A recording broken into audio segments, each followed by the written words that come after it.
Alright, so we were in the middle of this problem. How many 5-card hands, so the number of 5-card hands from a standard 52-card deck, will contain exactly one pair? And so I built up to this idea that we're going to view it as building this 5-card hand by viewing it as a sequence of two decisions that need to be made. First, you need to decide how you're going to choose your pair, and then you need to decide how you're going to choose everything else. Okay, so for the pair, all right. So let's look at the pair first. And I've got card 1 and card 2, and you have all 52 cards available to you first. Right? It could be absolutely any card in the deck. And now, let's just choose a random example. Let's say card 1 happens to be the 7 of diamonds. Right, how many cards are there in the deck that will complete this pair for me? In other words, how many cards are available for card 2?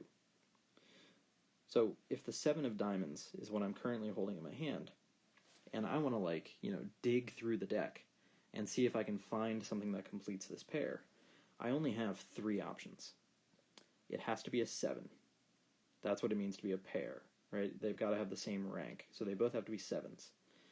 And there are only a handful of 7s left in the deck. There's the 7 of hearts, there's the 7 of spades, there's the 7 of clubs. I only have 3 options for what can go second. Alright, and the fundamental counting principle tells me that I need to choose card 1. I have 52 ways of doing this. I need to choose card 2. I have 3 ways of doing that. So I should multiply those together. Alright, now for everything else, alright, let's address this.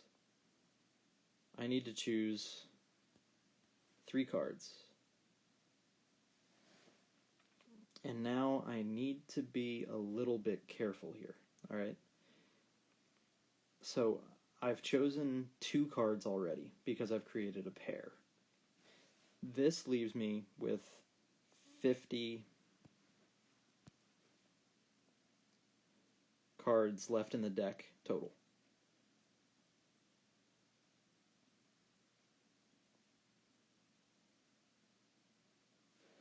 And I've got 50 cards left in the deck. However, I need to be very careful, right? I can't just say, okay, well, I've got to put a 50 there, and then a 49 there, and then a 48 there, right? That is not actually going to cut it for us. By putting those numbers in there, well, what I'm saying here is that this number I draw here, this card I draw here, third, well, let's say I picked 7 diamonds, 7 hearts for my pair. Well, if I don't exclude it, I could accidentally draw the 7 of spades third.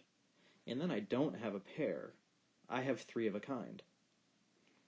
Now, if I don't explicitly exclude the 7 of clubs, I could draw that fourth, and then I wouldn't have even 3 of a kind, or a pair. I would instead have 4 of a kind. Alright, so we need to be careful here. The problem says that it's supposed to have exactly one pair, not a 3 of a kind, not a 4 of a kind. So, this means that yes, we do have 50 cards left in the deck. However, in order to have exactly one pair, we need to be careful about the cards that we're allowing ourselves to choose from for this third card. Right, we have 50 cards left in the deck. However, we only have 48 cards. Let me use 7 as my example here, since that's the number I picked here. We only have 48 non-7s left in the deck. That means that I don't have 50 options for this first card in everything else. I only have 48. Because the problem tells me I need to have exactly one pair, not 3 of a kind, not, not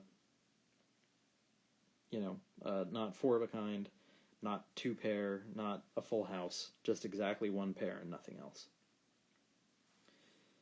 Alright, so the second card of this batch of 3 that I need to choose. As I just mentioned, the problem says it has exactly 1 pair. This is what you might call the strength of the hand.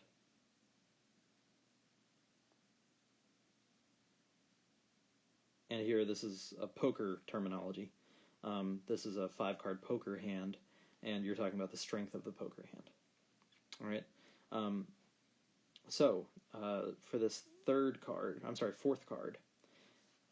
So let's just recap what I've done here. Let's say that my first 2 cards are 7 diamonds, 7 hearts. That's my pair. Now I've correctly limited myself to only 48 options for the next card. So let me just pick literally anything that's not a 7. Let's say I pick the Ace of Clubs. Now, if I am to have exactly 1 pair in this hand, I need to make sure that I don't accidentally draw another ace 4th. Right? If I were to draw the Ace of Diamonds next, that would be a significantly stronger hand than just having 1 pair. That would be having 2 pair. Right? So the thing I need to do next is to cut out the possibility that I draw another ace 4th. Right? So I'm not just going to have 47 cards next. I'm instead going to have 44 cards, which are non-7, non-aces. Right? I need to cut the remaining 3 aces out of the deck. That leaves me with 44 options to go there. All right, and now let's just make up a hypothetical card that I drew here that's not a 7 or an ace. So let's say I drew the 5 of spades. Let me use my consistent colors here. Let's say I drew the 5 of spades. All right, so now what I need to do, again, the next card that I draw should not be a 7, because that would give me 3 of a kind. It should not be an ace, because that would give me 2 pair. It should not be a 5, because that would give me 2 pair. That means that I have 44 non-7, non-aces to draw from.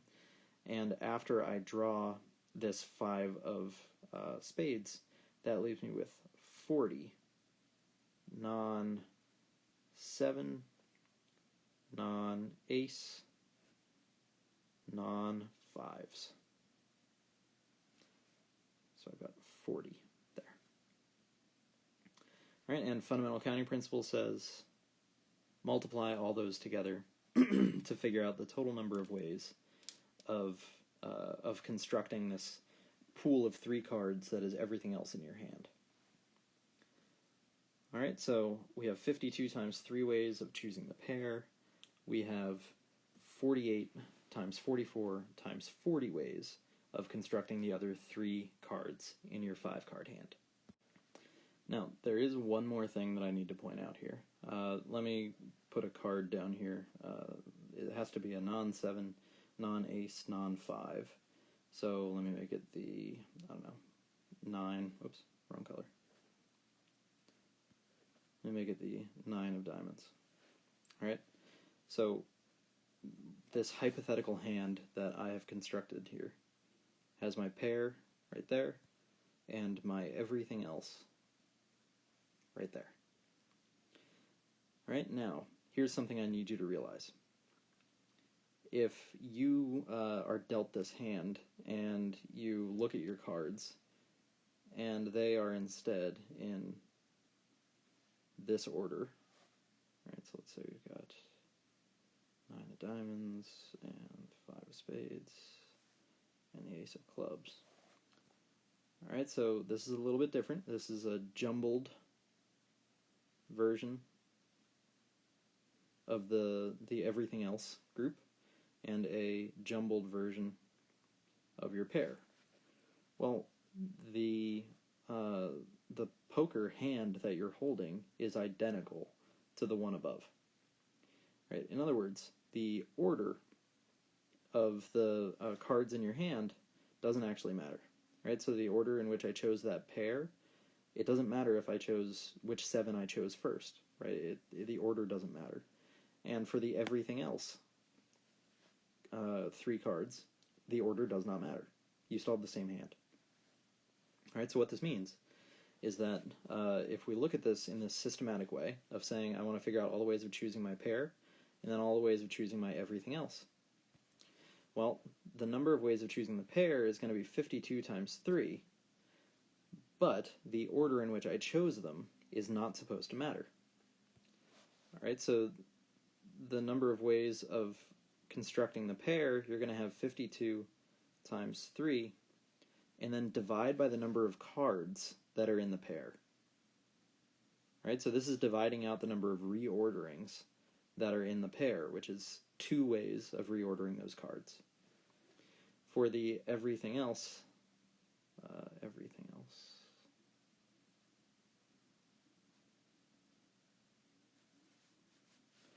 you are going to have 48 times 44 times 40,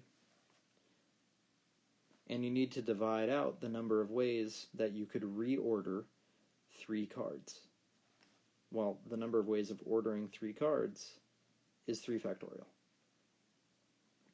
All right, so we have these 2 sort of separate questions that we're answering. How many ways can we make a pair? How many ways can we make everything else in the hand so that we still only have a strength of a pair in our total hand?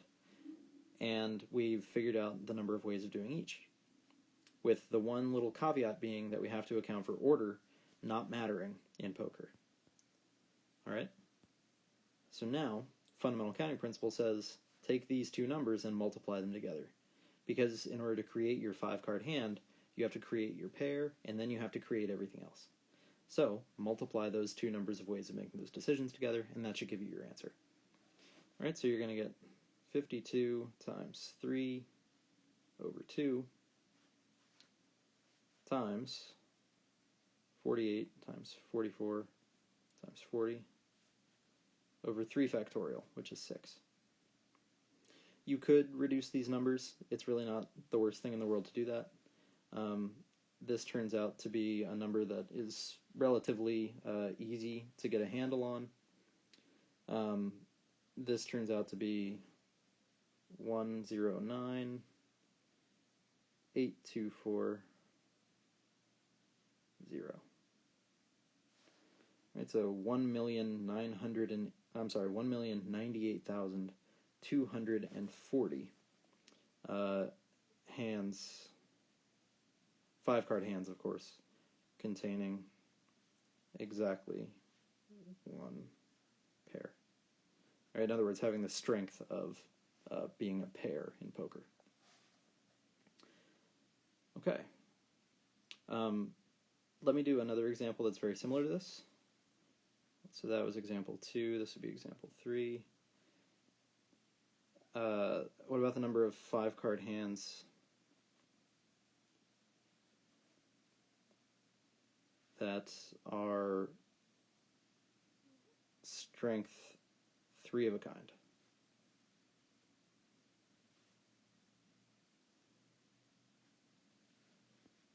Alright, so 3 of a kind just means any 3 cards of the same rank.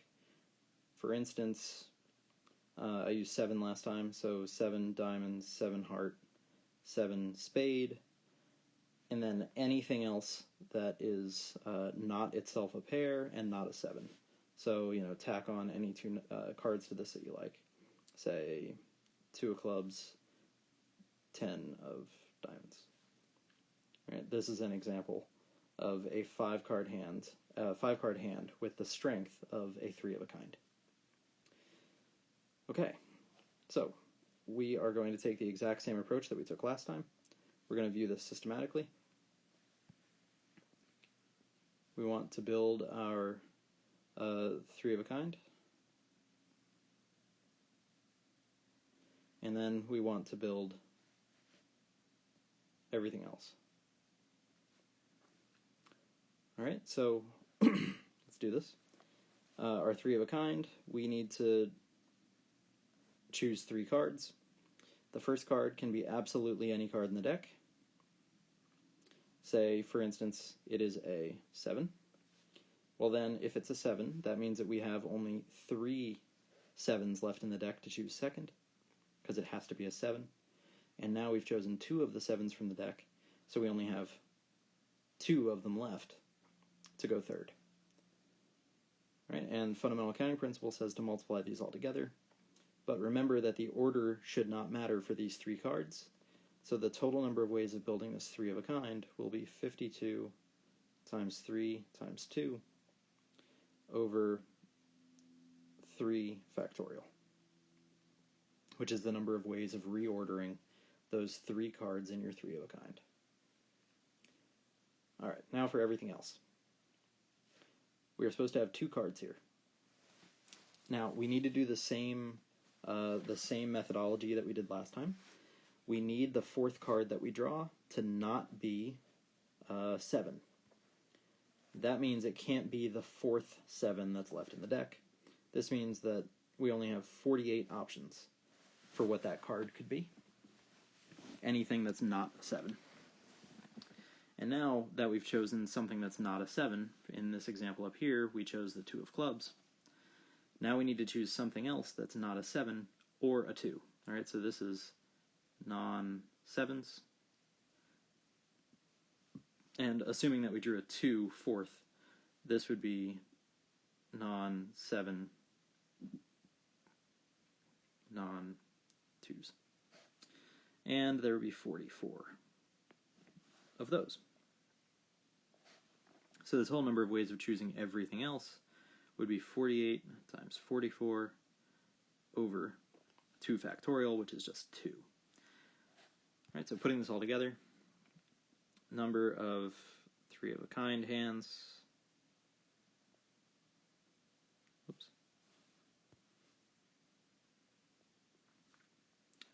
This would be 52 times 3 times 2 over 6, which is just 3 times 2, times 48 times 44 over 2. In other words, this is 52 times 48 times 44 over 2. All right, and there will be significantly fewer of these. This number turns out to be 54912. 54,912. Significantly fewer than the hands that contain pairs. All right. So let's do one more example like this. Example 4. Number of 5-card hands that contain 2 pair, let's say. All right, so hands with strength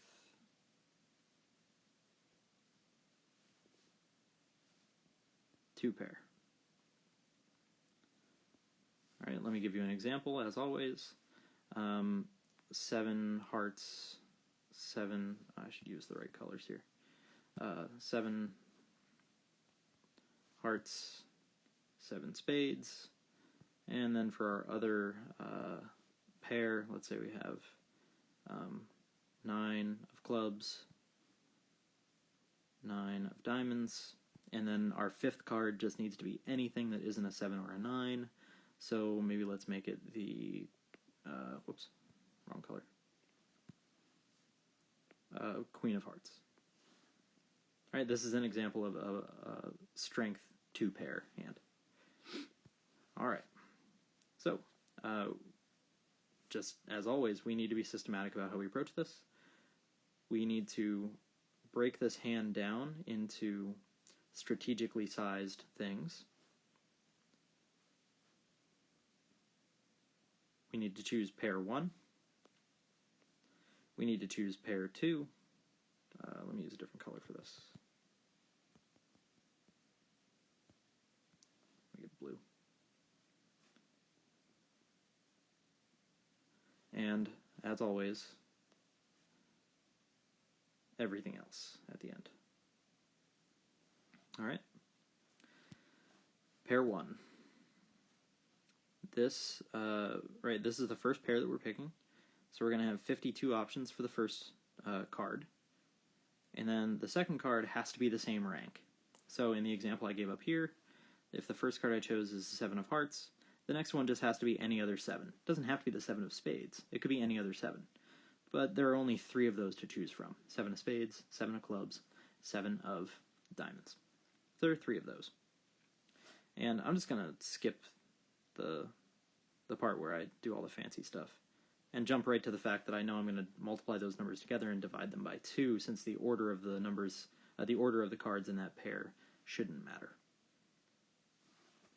All right, for pair 2, I only have 48 cards available to me for the first card, because I know that this card that I draw has to be something that's not whatever the first pair was. In the example I gave up here, it just has to be anything that's not a 7. For example, it could be a 9. Now, I only have 3 of those 9s, right? That's the example I gave up here, 9. I only have 3 of those 9s left in the deck. So, I only have 3 ways of choosing my second card in pair number 2. And the order in which I draw them shouldn't matter, so divide by the number of ways of reordering those 2 cards. And lastly, everything else, well, I've already got my 7s in pair 1 taken care of. I've got my 9s in pair 2 taken care of. And so this just means that everything else has to be a non-7 and a non-9. Just like here, pair 2, this just had to be a anything that wasn't a 7, because that's what my first pair was. In this hypothetical example that I gave right here, that is. It doesn't have to be a 7, of course. Could be anything. All right, and the everything else, well, it can't be a 7, it can't be a 9. That leaves me with 44 cards left that could go 5th. And now, fundamental counting principle says multiply all of those awesome things together. And what you will end up with is number of 2 pair hands will be 52 times 3 over 2 times 48 times 3 over 2 times 44. And notice that I don't actually need to divide by 1 here, which is the number of ways of reordering the 1 card, because dividing by 1 doesn't do anything. Okay? If you are looking for an actual value here, I can tell you what it is. It is 1, 2, 3, 5, 5, 2. 123,552. Okay. So, there you go. Let's do, I don't know, maybe one more example. Let's do, I'm trying to think of one that's not going to be mind-blowingly complicated. Well, let's just go for it. Let's count the number of flushes. All right, so this would be example, 5? Is that right? Yeah, example 5.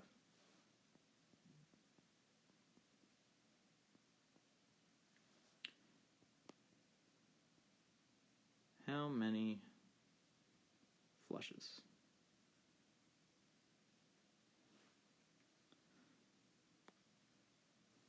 All right. A flush, by definition, is all 5 cards of the same suit. And these cards should not also be a straight. So not all in a row. If they were all in a row, that would be what's a very fancy thing called a straight flush, which is much rarer than just a flush. Okay, so let me give you an example.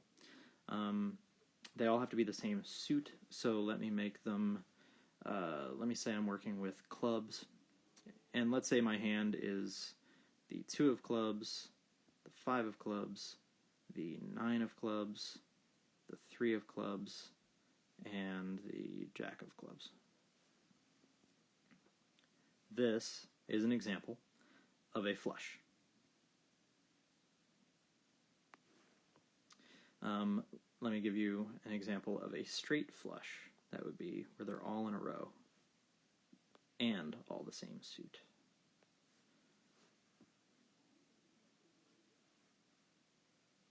This would be what's called a straight flush. It is significantly more rare than just a regular old flush. All right, so we are going to nix those. We're going to cut them out. Because it's a much more powerful hand to have a straight flush than a flush. All right, so we need to count the cards in our flush, and to do this, we are going to take a slightly different tack than we did before. Notice here that a flush is a very restrictive hand in a sense, because it requires that all 5 cards come from the same suit. Okay, so the way I think it makes the most sense to go about this is to view this hand, right? Like before, we were trying to be systematic, right? We broke this 2-pair hand down into pair 1, pair 2, 5th card. Here, I think it makes sense to break this this hand down into suit and then 5 cards in that suit.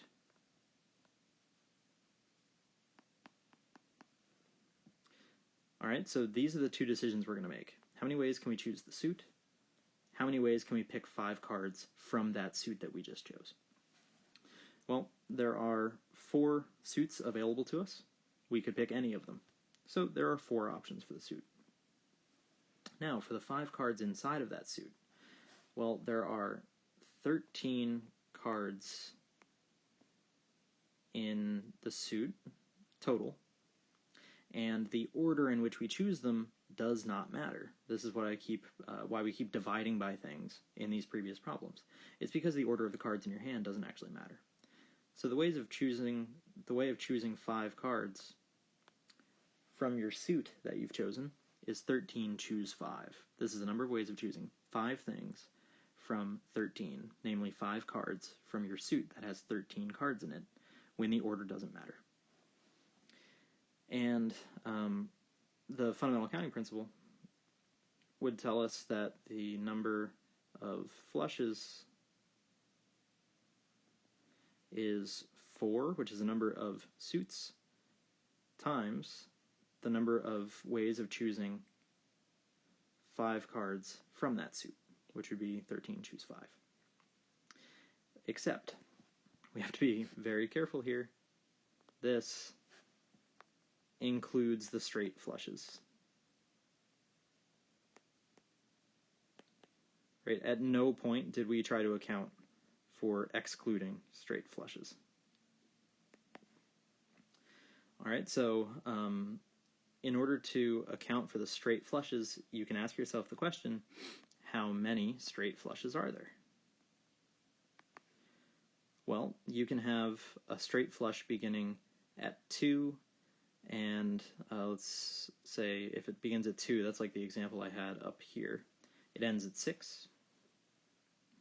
Right, so you could have a straight flush that goes from 2 to 6, 3 to 7, 4 to 8, 5 to 9, 6 to 10, 7 to jack, 8 to queen, 9 to king, or 10 to ace, which would be a royal flush, by the way. So there are 1, 2, 3, 4, 5, 6, 7, 8, 9 of those. And there's going to be 9 of these in every suit. So we should take this number and subtract 9 from it. And this is 5, 1, 1, 2.